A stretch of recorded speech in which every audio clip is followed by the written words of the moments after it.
అందరికీ నమస్కారం. ఈరోజు జరిగినటువంటి ఖమ్మం పార్లమెంటుకు సంబంధించినటువంటి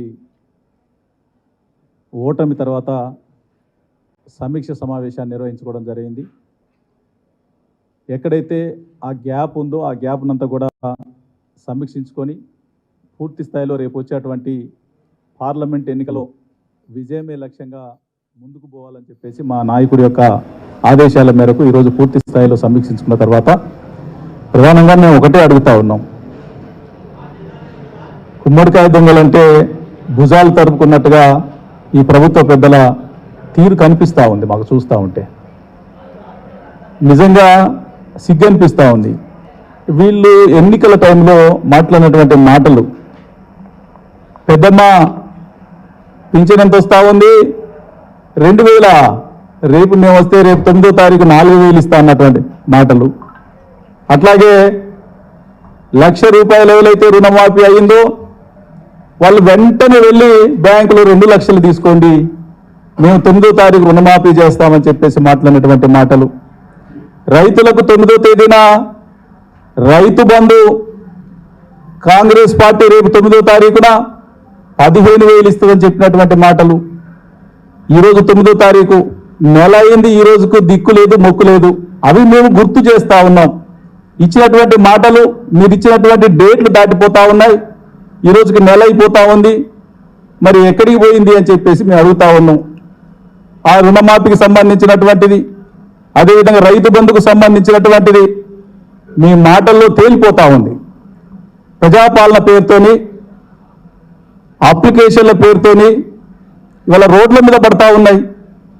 అవి ఎడిపోతూ ఉన్నాయి. ఏమైతా ఉంది, పని మీద చిత్తశుద్ధి లేదు. మాటలు మొత్తానికైతే కోటలు దాడుతూ ఉన్నాయి. రోడ్ల మీద దరఖాస్తులు పోతా ఉన్నాయి, కింద పడిపోతూ ఉన్నాయి. ప్రజలందరూ కూడా నవ్వుకుంటా ఉన్నారు.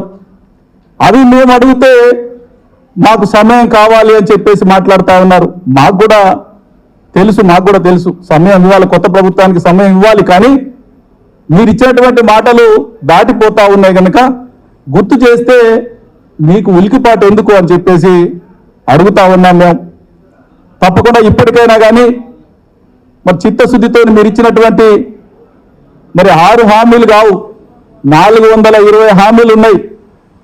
మరి ప్రజల పక్షాన ప్రశ్నిస్తే మరి మీకు ఆ ఉలికిపాటు ఎందుకు అని చెప్పేసి మేము అడుగుతా ఉన్నాం. ఇవాళ తప్పకుండా ప్రజలను ఒకటే కోరుతా ఉన్నాం. ఖమ్మం జిల్లాకు సంబంధించి, ఉమ్మడి ఖమ్మం జిల్లాకు సంబంధించి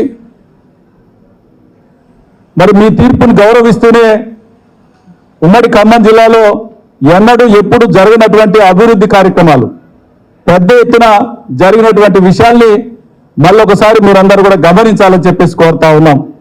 పార్లమెంట్ ఎన్నికల్లో పెద్ద ఎత్తున పార్లమెంటరీ పార్టీ నాయకుడిగా మరి తెలంగాణ గొంతుగా మరి ఖమ్మం జిల్లాకు సంబంధించినటువంటి అనేక అంశాల మీద పెద్ద ఎత్తున మాట్లాడినటువంటి మన నాయకుడు మరి నామా నాగేశ్వరరావు గారిని మళ్ళొకసారి మీరు అవకాశం ఇవ్వాలి. తప్పకుండా మరి భవిష్యత్తులో మళ్ళీ మరి మాకు ప్రతిపక్ష బాధ్యత ఏదైతే అప్పచెప్పారో తప్పకుండా మేము 100% ప్రజల పక్షాన మరి మీ తరపున మాట్లాడడానికి మేము సిద్ధంగా ఉన్నామని చెప్పేసి మరి తప్పకుండా పార్లమెంటరీ పార్టీ ఏదైతే ఉందో సమీక్షలో మరి మేమంతా కూడా ఏకగ్రీవంగా మరి నామా నాగేశ్వరరావు గారిని మరి మళ్ళీ అవకాశం ఇవ్వాలని చెప్పేసి అధ్యక్షుల వారి ముందు పెట్టడం జరిగింది. తప్పకుండా మీరందరూ కూడా మరి మళ్ళొకసారి అవకాశం ఇవ్వాలని చెప్పేసి కోరుకుంటూ సెలవు తీసుకుంటాం.